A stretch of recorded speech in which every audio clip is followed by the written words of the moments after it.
Ito pang laging dolomite. Yan. Linisin lang lahat ng sewer, drainage, tributaries, rivers, canals para maski gaano kalaki rain flood water volume, may free flow, hindi magkaklag at umapaw mga ilog and sewers. Paano kaya maituwid ng bansa natin, Sir Bads, para mapunta talaga sa taong bayan ang benepisyo ng mga taxes? Nakaranas na po tayo niyan eh. Sa pamumuno ng mga Duterte. Balik lang natin sa pamumuno ng mga Duterte. Uunlad na uli ang bayan. Nakapicture ako kasama si Mayor Baste noong Biyernes after sa opening ng Kadayawan Festival dito sa Davao City. And we are both in agreement na walang kwenta talaga yan si BBM. Si Paulo Ortega, para talagang senares. Nagpapakalinis pero dorobo naman pala. Sabi ni Ramon ang hindi dolomite ang sanhi ng baha, kundi yung mga estero na tinayuan ng mga bahay at eskwelahan. Kita nyo na. Floren Carlos Suba, Boss Bad, sabi ni Ramon ang hindi raw dolomite ang dahilan baha. Ano kaya masasabi ni Redon at Ligarda rito? Ewan ko si Ligarda kung anong papel niya sa buhay. Nakikigalit ka sa dolomite. Pumunta po muna kayo sa dolomite, tsaka nyo sabihin na wala na hita. Sa ibang bansa, galing, libre ang hospitalization pa. Pati education, ba't dito sa atin di magawa? Dami naman pera ng Pinas, dami nga nagsipa pagtakbuhan na para makasweldo sa kaban ng bayan. Marami talagang perang ginagastos, kaya lang sa iba po dinadala eh. Si BBM, wala kuno siyang alam sa GSIS investment, Doc Buds. Di wow. O kung wala kang alam, wala ka pala alam eh. Bilyon-bilyon po yung nalulugi, wala kayong alam. Sana si Ramon ang na lang ang ating presidente, palit na lang sila ni BBM. Hindi naman po pwede yun. Madali naman pala kayong mapaikot din ni Ramon ang eh. Hindi po pwede yun. Ang kinakailangan po ng presidente, binoto. Pag walang kakayahan yung presidente at nag-resign o umalis sa pwesto, vice president po. Di lang naman po. NPA si Legarda. Hindi naman po natin masasabi NPA yan. Bet nakita nyo ba yan na naroon sa kabundukan? Kayo naman, no? Iba po yung NPA. Boss, badong diversion tactics lang si Vice Ganda sa flood control scandal? Kahit pa po diversion tactics yan, kinakailangan din po natin yan na intindihin. Kasi pambabastos po yung ginawa niya. Pwede rin naman natin tirahin yung ng sabay-sabay, di ba? Oh.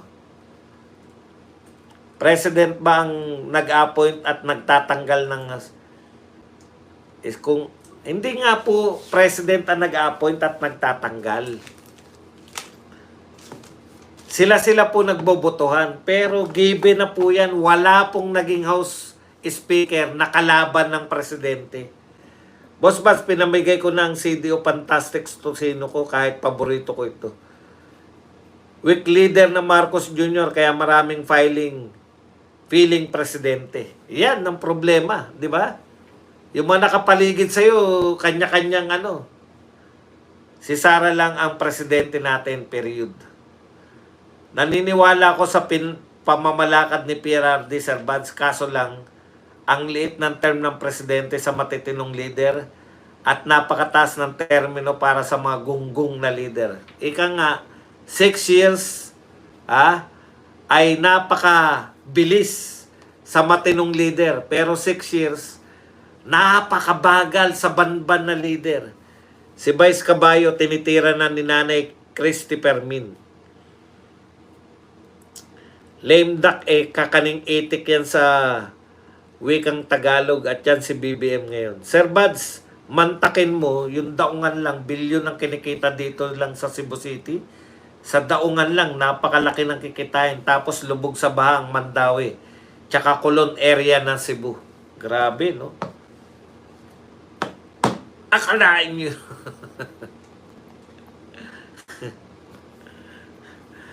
Grabe, grabe, grabe talaga tong wala tayong masabi.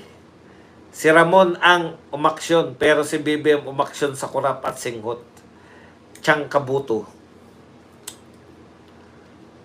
Plano pa lang po yung kay Ramon ang. Kayo naman, no? Ang plano ni Ramon ang ilipat lahat ng mga bahay, ilipat ng mga eskwelahan. Sa tingin nyo ba magaganap yan? Boss Buds, nag-site inspection naman si Junior sa Marikina Bridge. Akala mo naman may...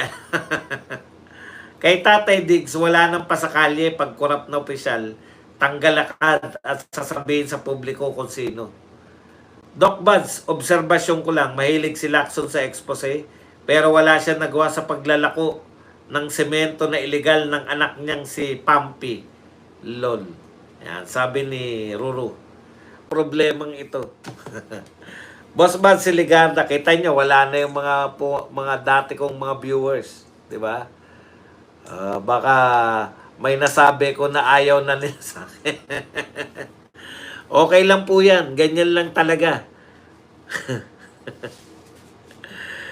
Siguro, Sir Bas, napakahirap i-liquidate at sang-ayunan ng proyekto ng makabenepisyo ay direkta sa taong bayan kasi pag dedebatehan pa tapos ang kalalabasan, ayun, hindi mapunta sa pinakakailangan. Ang lakas nilang magbawas ng budget ng Office of the Vice President samantalang Office of the Vice President na lang ang nagtatrabaho talaga. Kapag umabot ba ng 1K viewers, magpapakape ka. Martires, may premier ang birada kanina, 10 lang viewers. Boss Buds, billion pesos ang intelligence funds ni BBM pero hindi pa rin. Tuloy-tuloy lang po. Ganun talaga. May mga time po na mahina. Alam na po namin yung mga vloggers. Ganun lang po talaga yan. Mamaya yan, manonood naman, di ba? Yun lang po yun. Sir Buds, may magpapasada na lang ako at magkakape. Tuwing kayo po ay mag-live para mawalang sa loobin ko sa sistema ng ating bansa. Present po, Boss Badong. Always watching from Qatar. Wala pang sahod, kaya walang pang kape. Yan. Okay lang po yun. Mag-likes lang po kayo. Likes lang po. Ayan. Dapat iban si Vice nget pa sa Visayas at Mindanao. O kaya ideklara ninyo na persona non grata. Inday Sara TV, sikat kasi si Vice Caballo kaya kumakapit dyan si Regine sa kanya.